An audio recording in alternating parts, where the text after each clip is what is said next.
back with another fucking video, nigga. I just woke up, yo. Yeah, it's 9:40 in the morning. But you know, I had to get like a video out for y'all, so yeah. It says the worst car crash deaths ever, but they're celebrities. So yeah, we finna get straight into it, bro. We are recording now. Paul Walker. On November 30th, Crazy, 2013, bro. They gonna start off fans around the world with were shocked by the bro. sudden death of Paul Walker. The 40-year-old... Man, bro, do you know how much this nigga and Vin Diesel blessed the world with the Fast and Furious franchise, bro? Man, he will forever go down as a legend for that franchise alone. Best known for his role in the Fast and Furious films. Walker had built his career playing a man who lived for speed. Someone who always came out of a crash untouched. Right, so like the fact that he had died from a car crash, I feel like that was a little bit ironic. And I remember like when I was like a little kid, and I probably had watched like maybe like Fast 5 or something around that time. And I remember my auntie, she was like, yeah, did you, like, Paul Walker died? And I was like, what? Like, this nigga's not even alive? And she was like, no, bro, he actually unfortunately died. I was like, damn. Noon, Walker attended a charity event in Santa Clarita, California. He stepped into a red Porsche Carrera GT, driven by his friend Roger Rodas. The Carrera GT was a rare car. Only about 1,200 were ever built. And it had a reputation for being extremely difficult to control. Okay. It demanded perfection from its driver. Any mistake at high speed could mean disaster. Okay. Around 3:30 p.m. So that's noted, because it feels like this nigga's finna spin out of control or something like that. Accelerated down a quiet street. Witnesses later said the car was traveling over 90 miles per hour. Just seconds later, it lost control, struck a curb, then a tree, and finally a lamppost. The impact ripped the car apart and immediately sparked a fire. Jesus. First, many assumed Walker died instantly on impact. Right. But the coroner's report told a more disturbing truth. The collision broke bones and caused trauma, but it wasn't fatal. Paul Walker was alive after the crash. He was strapped into the passenger seat, conscious but trapped, as flames spread rapidly through the wreck. Oh my God. The autopsy showed he suffered burns to his body, and smoke particles were found in his airway. Clear signs that he was still breathing. So he was still breathing when the fire happened. And so either the smoke particles in his lungs killed him, or him getting burnt alive killed him. That's tragic. That is unfortunate. The heat became unbearable within moments. The smoke filled the cabin, making every breath agonizing. He fought for air as the flames closed in, but there was no escape. The seatbelt that had saved him from being thrown out now became the reason he couldn't get out. It took only a minute for the Porsche to become an inferno. When first responders arrived, the fire was too strong to approach. Witnesses could only watch helplessly as he was trapped inside the burning car. Paul Walker died from a combination of traumatic injuries and burns. The news spread instantly across the world. Fans mourned not just the loss of a movie star, but the cruel irony of how he died. Literally, the cruel fucking irony, too. Because, like, this nigga was whipping cars in Fast and Furious. Like, he whipping shit. Brian in Fast and Furious was tough. Brian was tough. Brian and Ludacris character, tough. Both of them tough, nigga. Tej, tough, nigga. Invincibility on screen, but his real death was slow and impossible to escape. Ryan Dunn, unfortunate. On June 20th, 2011, R.I.P. Paul Walker. R.I.P. all these people up in here in this video, like, for real. Rest easy, rest in heaven. Goshen Township, Pennsylvania, became the scene of one of the most shocking car crashes of the decade. Behind the wheel was Ryan Dunn, a 34-year-old stunt performer best known for his appearances on the television show Jackass. Dunn had built a reputation as someone who constantly pushed the limits of safety, often risking his body. Again, irony is stunts crazy. That blended comedy with real danger. But this time, it was no act. At around 3:30 a.m., Dunn was driving his Porsche 911 GT3. And they all, why a Porsche? I don't know, man. If I really blow off this YouTube shit and I give me some real bread, I don't know if I'm going to get your car. It just seems a little unsafe. Confirmed he was moving at an extreme speed, estimated at over 130 miles per hour. Damn, he going 140? Hartwell, a 30-year-old friend and former Navy veteran. On a stretch of Route 322, Dunn he hit a curve too. The car left the road, crashed through a guardrail and slammed Damn. head-on into a tree. The Ooh. impact was so violent that it Ooh. tore the car apart. Within seconds, Oh, the wreckage burst into I flames. just know that was a bad accident, considering that it looked like, from what he animated, it looked like it was a curb, and because he was going 140, he tried to turn, like he said, lost control, went through the guardrail, and fucking hit a tree, going at 140 miles an hour. I know that was bad. I The know autopsy that was report bad. later revealed that neither man died immediately on impact. Really? Both sustained major blunt force trauma, but there were also signs of thermal injuries. That meant they were Damn. alive, if only for moments, as fire engulfed the remains of the Porsche. Mm. Witnesses who arrived at the scene saw a fireball so intense that it was impossible to get close. First Damn. responders were met with a Jesus. vehicle already consumed by flames, making any rescue attempt impossible. He died not instantly, Damn. but in the chaos of fire and impact, What's with the no escape. fires? The His fires is passenger really shared the same. was killing y'all. It's not even the impacts. News of the accident spread instantly Oh my across the God, world. look at that car. Princess Diana. On August 31st, 1997, Princess Diana left the Ritz Hotel in Paris with her partner Dodi Al Fayed. It was just after midnight when they got into a black Mercedes-Benz S280 driven by Henry Paul. Okay. Paparazzi followed them closely on motorcycles and in cars as they pulled away. Moments later, as the car entered the Pont de l'Alma tunnel at high speed, it lost control and slammed into a concrete pillar. The crash was Wow. violent. Dodi Al Fayed and Henry Paul were killed instantly. Diana survived the impact. When Right. first responders arrived, they found her still alive in the back seat. She Okay. was conscious, her head resting against the seat in And front of that's her. why they said that Princess Diana, like, her death was kind of a little fishy. According to fireman Xavier Gourmelon, who was among the first on the scene, she looked at him and asked, "Oh my God, what has happened?" Her injuries were catastrophic, but not immediately fatal. The crash had torn her pulmonary vein near the heart, Oh my causing God. massive internal bleeding. Oh, From the outside, Jesus. she appeared shaken but not beyond help. Inside, her body was shutting down. Oh. Rescuers worked frantically to stabilize her. She was placed on a stretcher Mm. and taken out of the tunnel, Mm. still breathing, still aware. In the ambulance, medics tried to control the bleeding and keep her heart beating. For nearly an hour, she fought, slipping Really? in and out of consciousness, her body Wow. failing from the hidden damage.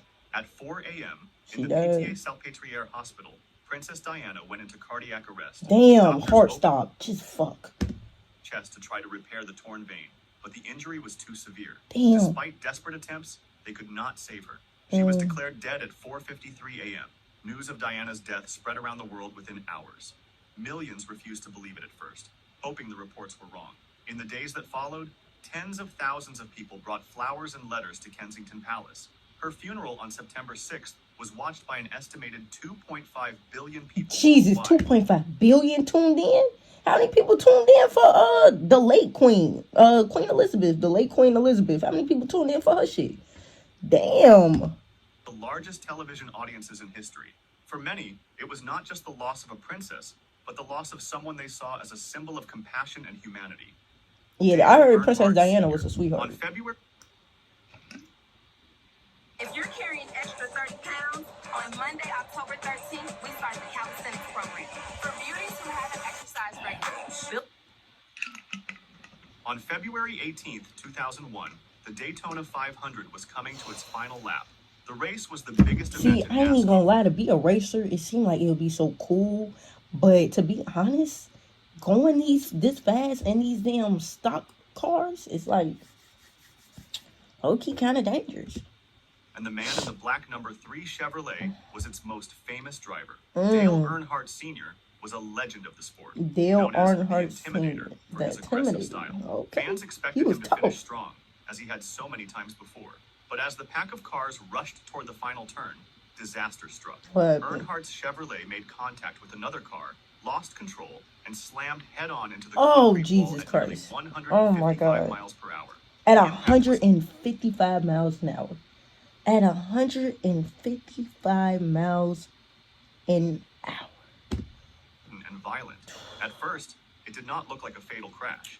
The car wasn't torn apart, and there was no fire. From the stands, many thought Earnhardt would climb out as he had so many times before. But inside the cockpit, the situation was very different. The collision caused what doctors later called a basal skull fracture, Jesus. a break at the base of the skull where it connects to the spine. It is one of the most catastrophic injuries in racing. Medical experts explained that the injury is not always instantly fatal. For a few seconds, the driver can remain conscious, feeling intense pain, confusion, and a sudden struggle to breathe before the body shuts down. That is what happened to Earnhardt. Damn. Oh my Jesus fucking Christ. Reached his car within moments, but he was unresponsive. He was rushed to Halifax Medical Center, where doctors tried to revive him. At 5:16 p.m., Dale Earnhardt Sr. was pronounced dead. Damn. Millions of fans were left in disbelief, unable to accept that a driver who had seemed untouchable on the track was gone. His crash led directly. Is that irony? Like, all these people, besides, I would say, Diana, had the irony of, like, they was, like, it was into some fast shit, and the fast shit ended up catching up to them and taking them out. That's what it's always been. Like, besides Diana. Diana was, like, the only one that, you know, didn't have that. And safer walls at tracks. Cut in half. In the early 1980s. Jesus, cut in half. Fuck. Police in Germany were called to one of the most disturbing car accidents ever recorded on the country's highways. The crash involved a Porsche 928. I'm never getting a Porsche. I will never get a fucking Porsche. Porsche, you can miss me with your little sports cars. Maybe your trucks is probably a little bit better, but your fucking sports cars will never be bought for me a day in my fucking life because I don't think they're too safe. Sports car capable of reaching more than 160 miles per hour. It was a car built for speed, but also one that left little margin for error. On that night, little margin for error. Extreme speed on the Autobahn. Witnesses later said the Porsche was moving so fast that other vehicles looked almost stationary. In a split second, control was lost. The car swerved, hit the guardrail, and struck it with such violent force that the vehicle was torn apart. The Porsche's strong frame was built to protect against impacts, but at such high speed, the human body inside stood no chance. Stood no chance. Just,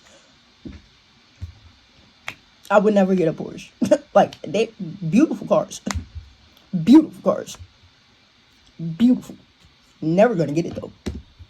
Never would. If I ever make that type of money to where I can afford to get like expensive ass sports cars, I am gonna get to that type of money to where I can afford expensive ass sports cars. Nigga, please, nigga. I'm never getting a Porsche. Maybe get a Ferrari. Maybe a McLaren. Maybe I'll go classy. Get a Beamer. You know what I'm saying? Deck it out. Put a spoiler on it. You know what I'm saying? Put a new exhaust on it. Maybe I'll do that. But Porsche can stay the fuck away from me. Her body was thrown several meters away from the wreck. Several meters?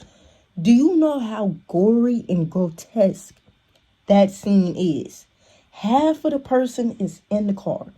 The other half is sitting on the floor, sitting on the street somewhere. That is gory. Responders arrived.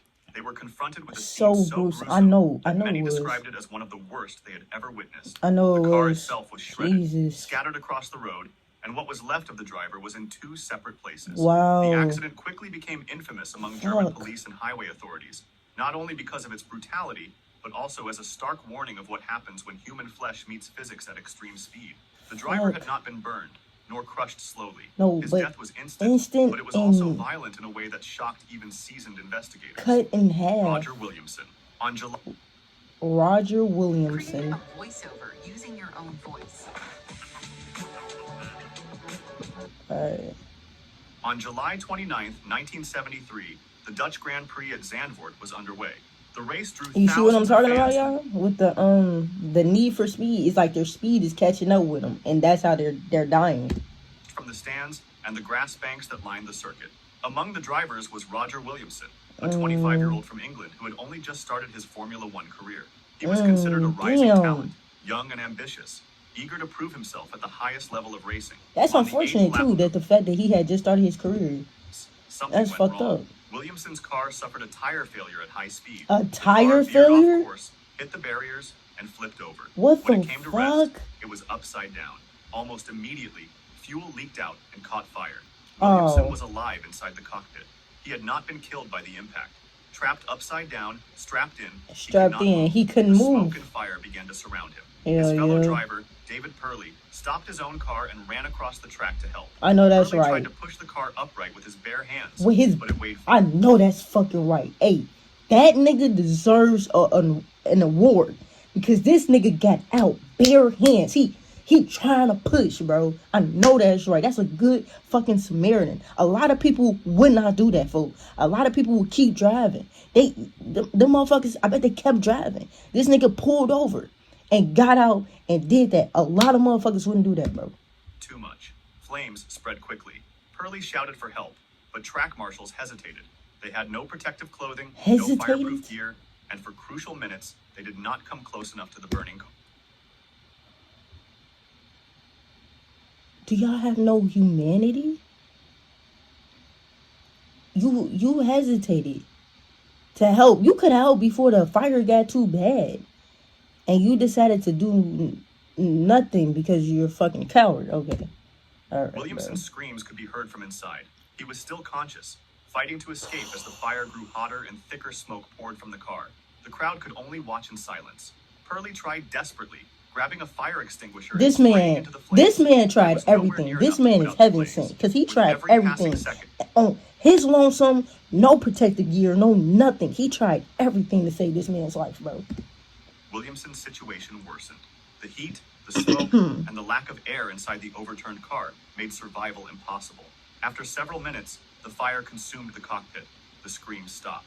By the time rescue vehicles finally arrived, Roger Williamson was gone. The entire scene was broadcast live on television. Millions of viewers saw a young man die not instantly, but slowly and painfully, trapped while help stood only meters away. Roger Williamson's death shocked the racing world. It led to major criticism of Formula One safety standards and the lack of proper response at the circuit. Lack of proper response. That's Bodine as fuck. Like, what? Y'all literally did not help this nigga because y'all say y'all don't have no protective gear. Neither did the other nigga. But I bet you he did everything he could to fucking help. Like, what, bro? Like, bro, what? Like, that shit be on me, bro. That shit is crazy as fuck. But, hey, man, y'all already know what the fuck to do, man. If y'all enjoyed this video, bro, like the video, subscribe to the channel, turn on post notifications if y'all know. I'm gonna catch y'all in the next one, bro. Peace.